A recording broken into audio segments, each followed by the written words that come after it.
Three signs your board director career is going to stall or struggle as you try and build a board portfolio. Number one is you're taking too much of a relaxed approach to the whole game. The reality is, if you want to secure board directorships, you've really got to have your hustle on for at least 12, 24 months. There is a lot of business networking required, there's a lot of outbound reach required. The biggest warning sign I get is when people say to me they don't care how long it takes, they're not worried if it takes quite a few years. If you've got that kind of mindset, you're just going to struggle to get the impetus, the momentum, the urgency, the sense of urgency that you require to actually secure board directorships. The second big warning sign is when people literally just are busy in their day job. I've got a lot of clients at the moment who hold really challenging C-suite roles. They are literally in back-to-backs all day. They're struggling to just keep head above water. The companies they're working for might be undergoing some form of business transformation or critical project or some sort of scenarios going on that's really ramped up the work levels. And as a result, they just don't have the time. And let's be realistic, to do this kind of work, you need to allocate time, you need to allocate a lot of time to the networking, and you also need to allocate time to the professional development to stay really current in the sector. So, another big warning sign for me is just really people who are carrying a lot of load. They've got big, big, complex roles that they have in their portfolio.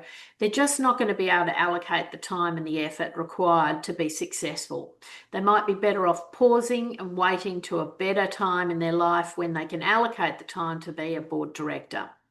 And then the third sign, which is a huge warning sign to me, is, and the reason why most people really fail in this sector is they just don't have a business network and they don't fundamentally like networking. I meet so many people who really just don't like going out, meeting new people, putting themselves out there, particularly when you're starting to deal with chairs, non-executive directors, really senior people who are captains of industry and not having the confidence or the wherewithal to really approach those people.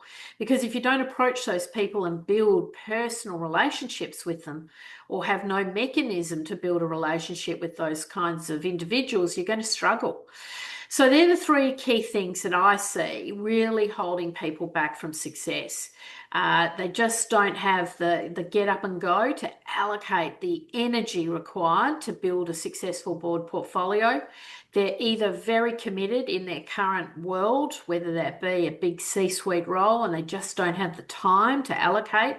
And then finally, they're really struggling with the networking piece and they just don't have the relationships.